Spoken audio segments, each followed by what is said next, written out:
धर्म से मुसलमान होते हुए भी महमूद ने शिव की आराधना आरंभ की। उन्होंने अपने बेंगलुरु स्थित फार्म हाउस पर भगवान शंकर का मंदिर बनवाया और मशहूर निर्माता निर्देशक प्रमोद चक्रवर्ती ने उन्हें शंकर भगवान की मूर्ति भेंट की थी।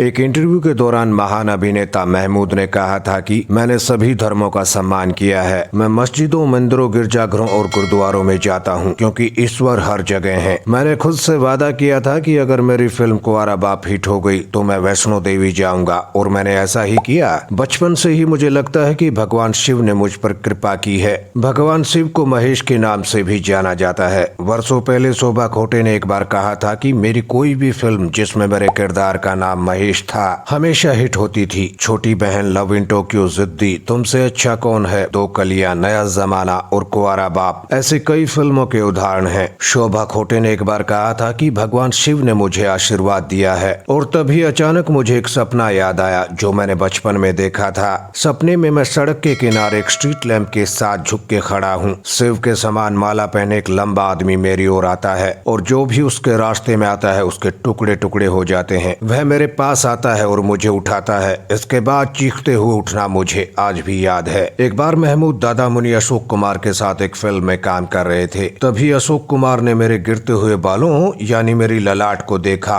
ज्योतिष शास्त्र में निपुण दादा मुनि ने महमूद से कहा, तुम्हारे ललाट पर त्रिशूल है जो शंकर भगवान का अस्त्र है। इसके कारण तुम पर भगवान शिव का आशीर्वाद है। दादा मुनि की ये बात मुझे जच गई और तभी मुझे शोभा खोटे की वो कही हुई बात याद आ गई और साथ ही वो सपना भी जो मैंने बचपन में देखा था। और तभी से मेरा विश्वास है कि मुझ पर भगवान शिव की कृपा है। अपने बेंगलुरु के फार्म हाउस में मैंने एक मस्जिद के साथ साथ भगवान शिव का एक छोटा सा मंदिर भी बनवाया है। मैं महमूद अली हूँ, महमूद गजनवी नहीं जिसने सोमनाथ मंदिर को लूटा था। यहाँ ये भी बता दें कि महमूद की कुंवारा बाप फिल्म का गीत जय भोलेनाथ जय हो प्रभु इसी मंदिर में फिल्माया गया है। अपनी मौत से 1 वर्ष पहले ही महमूद ने कहा था कि उन्हें दफनाया नहीं अपितु जलाया जाए। इस बात का खुलासा हनीश जावेरी की किताब Mahmood a man of many moods में किया गया है। दरअसल महमूद ने ये बात अपने मरने से ठीक 1 वर्ष पहले बताई थी। उन्होंने कहा था कि भले ही मैं मुस्लिम समुदाय से ताल्लुक रखता हूँ पर मुझे दफनाया नहीं बल्कि जलाया जाए, क्योंकि अगर मुझे दफनाया गया तो एक जगह पर मेरी कब्र बनाई जाएगी, जबकि मैं चाहता हूँ कि मेरे मरने के बाद मेरा दाह संस्कार किया जाए और मेरी अस्थियों को 3 अलग अलग जगहों पर रखा जाए, क्योंकि इन तीनों ही जगहों और इन तीनों ही व्यक्तियों से मैं समान रूप से प्रेम करता हूँ। दरअसल महमूद साहब अपने पिता मुमताज अली और अपनी माता और महात्मा गांधी के अनन्य भगत थे और इन तीनों ही की कब्र अथवा समाधियां 3 अलग अलग जगहों पर स्थित हैं। जहां उनके पिता मुमताज अली की कब्र उनके बेंगलुरु स्थित फार्म हाउस पर है, वहीं उनकी माता जी की कब्र मुंबई के चांदीवाली में स्थित है। ऐसे में महमूद साहब को किसी एक के सामने दफनाया जाना मंजूर नहीं था। जब इस बात को उस दौर की 2 फिल्मी पत्रिकाओं शमा और सुषमा में छापा गया तो महमूद के परिवार वालों एवं उनके रिश्तेदारों ने इसका कड़ा विरोध करते हुए पत्रिका वालों से कहा था कि इस बात को आप तत्काल ही अपनी पत्रिका से हटा लें, नहीं तो इस खबर से संभवतः सांप्रदायिक दंगे हो सकते हैं। उधर महमूद साहब को भी उनके परिवार वालों ने काफी समझाया बुझाया, तब कहीं जाकर उन्होंने अपनी ये अंतिम इच्छा बदली थी। बाद में जब 2004 में उनकी मृत्यु हुई तो उन्हें बेंगलुरु स्थित उनके फार्म हाउस में दफनाया गया था और इस तरह से महमूद साहब अपने 3 आदर्शों में से एक के समीप चिर निद्रा में सो गए। तो ये थी महान अभिनेता महमूद पर हमारी एक खास पेशकश। दोस्तों आशा करते हैं जानकारी आपको पसंद आई होगी। चैनल को सब्सक्राइब करें और बेल बटन को दबाना ना भूलें। धन्यवाद।